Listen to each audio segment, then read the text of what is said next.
eutychianisme, confondre les deux natures de Jésus-Christ. Bienvenue. Aujourd'hui, nous explorons l'eutychianisme, une hérésie qui confond la divinité et l'humanité de Jésus-Christ.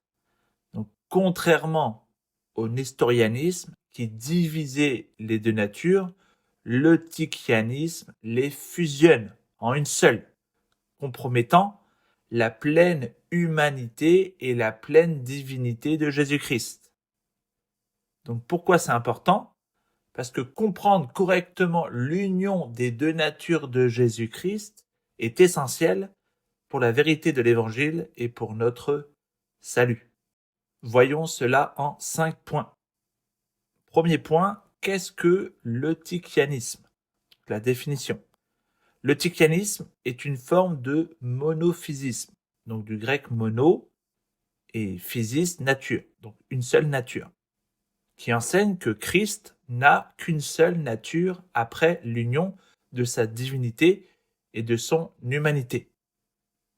Eutychèse, un moine âgé de Constantinople, soutenait que la nature humaine de Jésus-Christ était absorbée par sa divinité, formant une nouvelle nature unique, un troisième type. Voyons à présent l'origine de cette erreur. Eutychèse voulait éviter l'erreur de Nestorius, qui divisait les natures de Christ. Mais en insistant sur l'unité, il est tombé dans l'excès inverse, confondant les deux natures et niant que Jésus-Christ soit consubstantiel avec nous dans son humanité. Maintenant, voyons les idées et les implications de l'eutychianisme.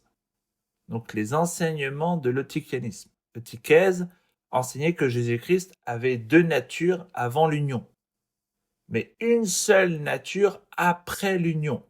Cette fusion rendait la nature humaine de Christ différente de la nôtre et diluait sa pleine humanité.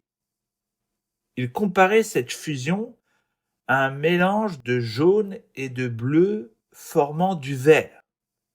Ainsi, la divinité et l'humanité de Jésus-Christ se transformaient en une nouvelle nature unique.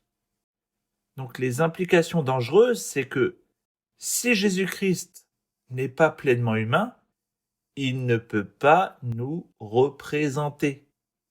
Et si son humanité est absorbée par sa divinité, il n'est pas consubstantiel à nous et ne peut pas accomplir notre rédemption. Troisième point, la réponse de l'Église. Donc, l'opposition initiale, en 448, Eutychèse fut déposé lors du synode dirigé par l'archevêque Flavien.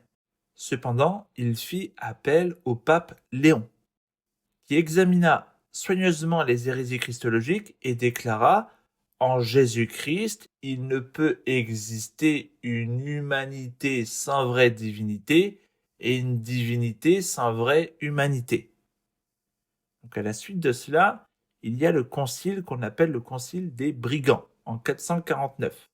Donc Eutychèse, il a obtenu temporairement gain de cause lors du concile manipulé à Éphèse, connu sous le nom de concile des brigands.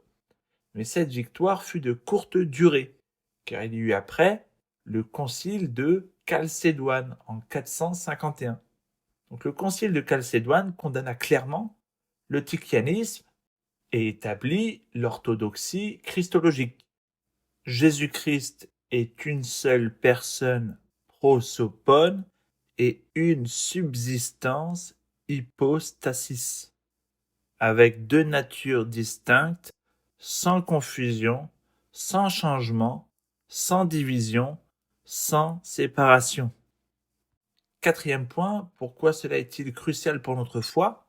Premièrement, préserver la pleine humanité et divinité de Jésus-Christ. L'eutychianisme compromet à la fois la pleine humanité et la pleine divinité de Jésus-Christ. Seul un Christ, comme je le dis très souvent, pleinement Dieu et pleinement homme, peut être notre parfait médiateur. 1 Timothée 2,5. Ça garantit également une incarnation réelle. Si l'humanité de Jésus-Christ est absorbée, il n'est pas vraiment Emmanuel, Dieu avec nous, et ne partage pas notre nature humaine, ce qui rend son obéissance et sa souffrance inefficaces pour notre salut.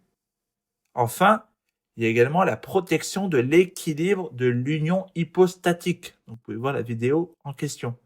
Le concile de Chalcédoine affirme que les deux natures de Jésus-Christ sont unies mais restent distinctes. Cela garantit que Jésus-Christ est consubstantiel au Père dans sa divinité et à nous dans son humanité. Cinquième point, l'application pour nous aujourd'hui. Pourquoi est-ce encore pertinent? Pour maintenir une christologie équilibrée.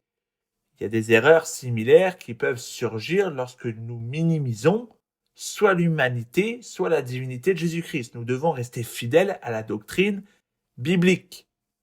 Une adoration et une assurance. Comprendre que Jésus-Christ est à la fois pleinement Dieu et pleinement homme nous pousse à l'adorer pour qui il est et avoir une confiance dans l'efficacité de son œuvre rédemptrice.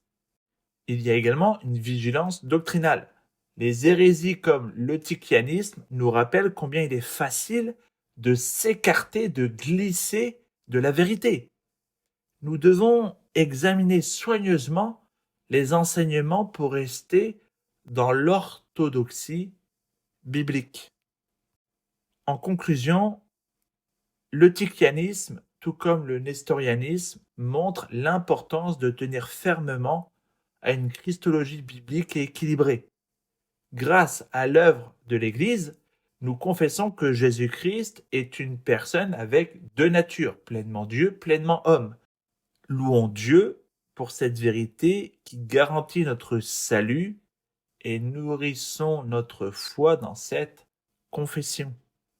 Croyez-le, vivez-le, partagez-le pour la gloire de Dieu.